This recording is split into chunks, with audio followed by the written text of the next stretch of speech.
William Butler Yeats जो ये poet है, इसकी 5 पोएम्स हैं हमारे सिलेबस में। Among school children, the second coming, sailing to Byzantium, a prayer for my daughter and Leda and the swan. In 5 poems का हमें क्रिटिकल अप्रिशिएशन करना है। सबसे पहले हम लीडा एंड द स्वैन का करेंगे। तो शुरू कर रहे हैं। William Butler Yeats was an Irish poet and one of the foremost figure of 20th century literature. William Butler Yeats जो थे वो एक आयरिश पोएट थे। आयरिश मतलब आयरलैंड के रहने वाले थे और 20वीं सदी के लिटरेचर के साहित्य के एक सबसे महत्वपूर्ण फिगर थे, यानी कि कवि थे। He is one of the modern English poets, और मॉडर्न इंग्लिश पोइट्स में से एक थे। He was born in 1865 at Sandymount Dublin. Dublin के सैंडी माउंट शहर में उनका जन्म हुआ था 1865 में। He studied art in London. London में इन्होंने आर्ट की पढ़ाई की, but return to Ireland and got involved with the Irish revolutionary movement. Ireland वापस लौट आए और आने के बाद इन्होंने आयरिश रेवोल्यूशनरी मूवमेंट्स में, मतलब क्रांतिकारी आंदोलनों में इन्वॉल्व होना शुरू कर दिया। His father was a painter and young Yeats inspired by him in his vision colours and their beauty. उसके पिताजी जो थे वो एक पेंटर थे, और यंग येट्स यानी कि बचपन में जब येट्स छोटा था तब से ही वो अपने फादर के विजन कलर्स और उनकी ब्यूटी से बहुत इंस्पायर हुए, प्रेरित हुए। Yeats fell in love with Maud Gonne and but could not marry her. Yeats को मॉडगॉन नाम की लड़की से प्यार हुआ, लेकिन वो उससे शादी नहीं कर सके। He was also influenced by Indian literature and philosophy, और वो इंडियन भारतीय लिटरेचर और फिलोसफी से भी बहुत प्रभावित थे। He wrote a large number of poems. उन्होंने बहुत ज़्यादा संख्या में पोएम्स लिखी हैं। हिज पोएम रिवॉल्व्स, ये रिवॉल्व्स है, रिवॉल्वर नहीं है। His poem revolves around several themes. उसकी जो पोएम्स हैं मतलब उनमें बहुत सारे थीम्स को लेके वो पोएम बनाई गई हैं। Some of his famous poems are among school children, the second coming, sailing to Byzantium, a prayer for my daughter, Leda and the swan etcetera. ये जो है उसकी फेमस पोएम्स हैं। In the poem Leda and the swan, अब हम Leda and the swan कर रहे हैं। We find that the poem is written in the form of sonnet. ये जो पोएम है लीडा एंड द स्वैन, ये सोनेट की फॉर्म में लिखी गई है। सोनेट होता है एक गीत, एक लघु कथा जो 14 लाइनों में लिखी गई होती है। and is remarkable for its artistic perfection and for its presentation of a vast expanse within little space। ये किस लिए महत्वपूर्ण है ये जो पोएम है लीडा एंड द स्वैन? एक तो अपनी आर्टिस्टिक परफेक्शन के लिए, आर्टिस्टिक परफेक्शन मतलब कलात्मक रूप से पूर्ण है ये, और थोड़े में ही बहुत कह देना, ये इसकी खासियत है पोएम की। Around the time Yeats wrote Leda and the swan he was fascinated by the critical, पता नहीं क्या लिखा आगे, in history by sexual frenzy. इतिहास में यानी कि उस समय में जो सेक्सुअल फ्रेंजी थी, सेक्सुअल पागलपन था जो लोगों में, उससे वो बहुत प्रभावित हुए, मोहित हो गए। और his greatest achievement in the और उन्होंने ये पोएम प्रभावित हुए इससे, और उन्होंने ये Leda and the swan poem लिखी। His greatest achievement in the poem is that he uses all these elements into a controlled and at the same time vividly physical poem. तो इस पोएम में उनकी ग्रेटेस्ट अचीवमेंट क्या है कि उन्होंने इन सभी का, यानी कि ये जो सेक्सुअल फ्रेंजी है वगैरह, इनका यूज़ किया, इन सभी एलिमेंट्स का यूज़, सेक्स एलिमेंट्स का यूज़ किया इस पोएम को लिखने में। लेकिन फिर भी ये पोएम एक कंट्रोल्ड है और as well as vividly physical भी है। फिजिकल है लेकिन कंट्रोल्ड है। The poem is essentially in assembly of images. यह एक मतलब इस पोएम को जब हम पढ़ेंगे ना, एक चित्र, पिक्चर से हमारी एक इमेज सी बन जाती है हर एक सीन की। The first 4 lines draw a memorable picture of the whole incident with remarkable phrasing. जो फर्स्ट 4 lines हैं एक मेमोरेबल पिक्चर बना देती है, मतलब स्मरणीय, याद करने योग्य एक तस्वीर बना देती है हमारे माइंड में पूरे इंसिडेंट का। 4 lines से ही हमें पूरा इंसिडेंट मतलब कुछ कुछ समझ में आने लगता है। विद रिमार्केबल फ्रेजिंग, जो फ्रेज क्या है remarkable phrase? A sudden blow. A sudden blow का मतलब है अचानक हमला, अचानक हमला।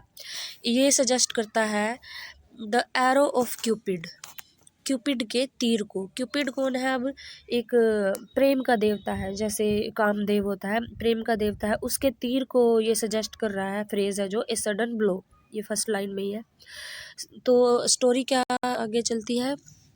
सीइंग लीडा, एक ज्यूस होता है, ज्यूस एक देवता होता है एंशियंट ग्रीक देवता होता है जो आकाश का देवता, थंडर और लाइटनिंग का देवता होता है, वो ज्यूस। तो वो क्या करता है, seeing Leda bathing naked in the river, वो लीडा एक लड़की होती है, उसको रिवर में नहाते हुए देख लेता है naked. Zeus feels enamored to her and takes the form of a swan to make love to her, वो उसको देख के मतलब उस पे मोहित हो जाता है और एक हंस का, स्वैन का रूप धारण कर लेता है उससे प्यार करने के लिए। क्योंकि नदी में नहा रही है, वो नदी में आने के लिए मतलब एक स्वैन, एक हंस बन के आता है, नदी में ही रहते हैं ये स्वैन वगैरह, तो एक हंस का रूप धारण कर लेता है। The assault is so sudden that it leaves Leda staggering, तो अचानक से उस पर हमला कर देता है। असोल्ट होता है हमला, वो इतना अचानक होता है कि इससे लीडा जो है वो बेहोश हो जाती है, बेहोश हो जाती है वो। At the time the actual process of love making by Zeus goes on, Leda's thighs are caressed by the dark webs and her nape is caught in juice bill, मतलब जितनी देर तक वो सेक्सुअल जो एक्ट है उनका चलता है, वो उसकी थाइज को सहलाता है और उसकी जो गर्दन है वो उसके पंजे, गर्दन के नीचे उसने अपना पंजा रखा हुआ है। और in this state of helplessness Zeus holds her helpless breast upon his breast, और उसकी इस हेल्पलेस असहाय स्थिति में ज्यूस जो है वो उसकी ब्रेस्ट को अपनी ब्रेस्ट के साथ टिका के रखता है, उसको संभाले रहता है, वो तो बेहोश है। The poem is a sonnet and is the poem The poem is a sonnet and is divided into two parts, an octave and sestet. Poem जो है वो दो पार्ट्स में डिवाइडेड है, एक तो ऑक्टेव जो फर्स्ट 8 लाइन्स है वो 8 लाइन्स को के एक स्टैंजे को ऑक्टेव बोलते हैं, और दूसरी जो 6 लाइन का स्टैंजा है उसको सेस्टेट बोलते हैं। The second stanza of the poem forms the second part of the Octave.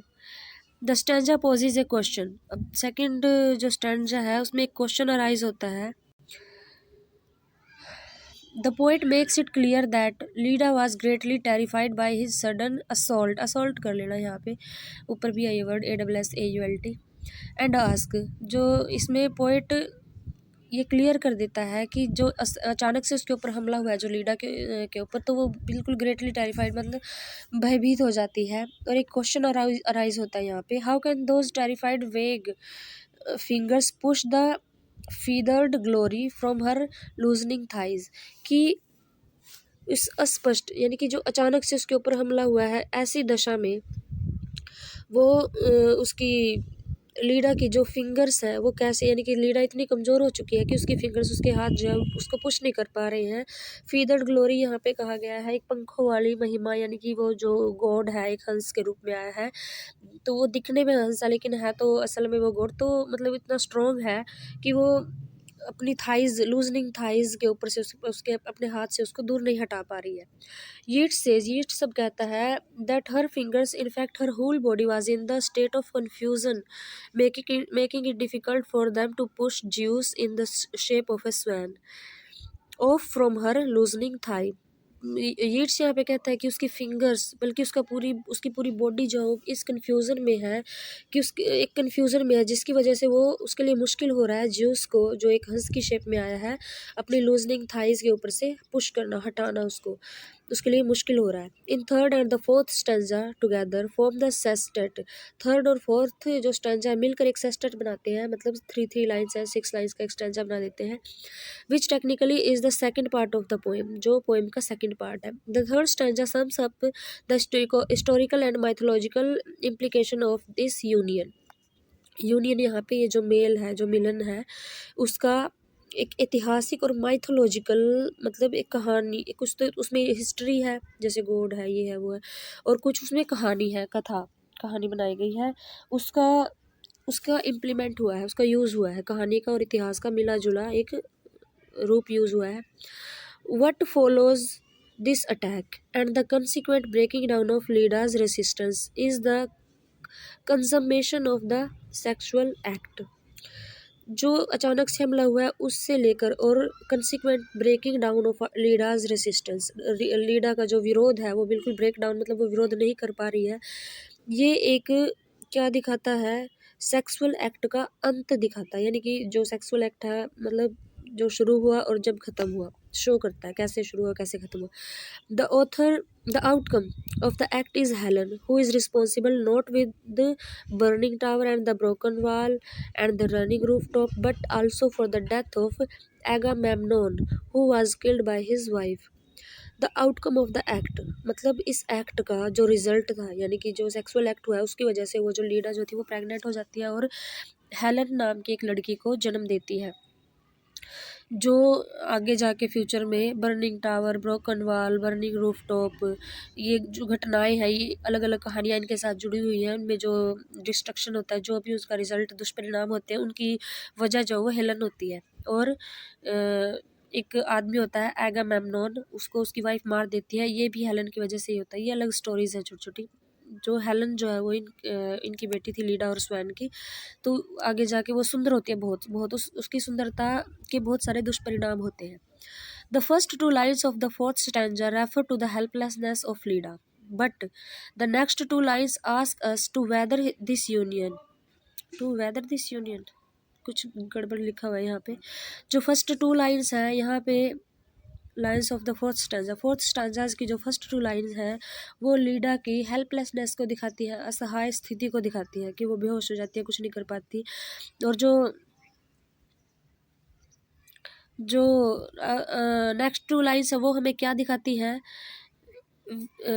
whether this union with a supernatural being made Leda imbibe in herself his supernatural knowledge and power and यहाँ तक power तक करते हैं कि ये हमें क्या दिखाती है कि क्या ये जो मिलन है उन दोनों का, इससे लीडा जो है इम्बाइब होता है ग्रहण कर लेना, क्या वो जो सुपरनेचुरल नॉलेज है और पावर है स्वैन की, गॉड की, ज्यूस की, क्या वो उसको अपने अंदर ग्रहण कर लेगी।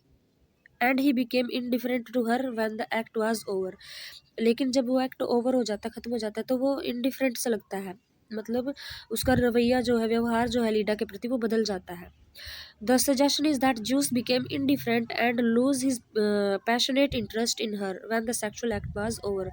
ये मतलब सजेशन यहाँ पे ये दिया गया है कि लास्ट में जब ये एक्ट कंप्लीट हो जाता है तो अब वो उसकी तरफ जो पहले पागल था, मोहित था उसके ऊपर, अब वो ऐसा नहीं है, वो अपने पैशनेट इंटरेस्ट को खो देता है, मतलब जब वो एक्ट कंप्लीट हो जाता है। मतलब सीधा सीधा सा मतलब ये है कि वो सिर्फ उसकी सुंदरता पर मोहित हुआ था और वो सेक्सुअल एक्ट पूरा होने के बाद अब उसको उसमें कोई इंटरेस्ट नहीं है। द पोएम इज़ बोल्ड, एब्सक्योर है ये, and majestic. There is also the suggestion in the poem that beautiful women have always been destructive. The poem जो पोएम है वो बोल्ड है, बोल्ड मतलब समझ रहे हो, obscure स्पष्ट है और मैजेस्टिक शानदार है। There is also the suggestion, यहाँ पे ये भी सजेशन दिया गया है कि जो ब्यूटीफुल वुमेन जो होती है वो हमेशा डिस्ट्रक्टिव रही है, डिस्ट्रक्टिव विनाश करने वाली। Yeats has shown much skill in his handling of the sonnet and has divided it into octave and sestet. अपनी सोनेट हैंडलिंग की जो स्किल है उसको यीट्स ने इसमें अच्छी तरह दिखाया गया है और इसको दो भागों में बांटा गया है, ऑक्टेव और sestet. The poem is remarkable for its complexity, richness and it's imagery. Poem किसके लिए महत्वपूर्ण है, इसकी कॉम्प्लेक्सिटी जटिलता के लिए, रिचनेस के लिए एंड इट्स इमेजरी प्रतीकात्मकता के लिए। तो ये था लीडा एंड द स्वैन का। अब जो नेक्स्ट पोएम है उसके लिए मैं दोबारा दूसरी वीडियो बना रही हूँ।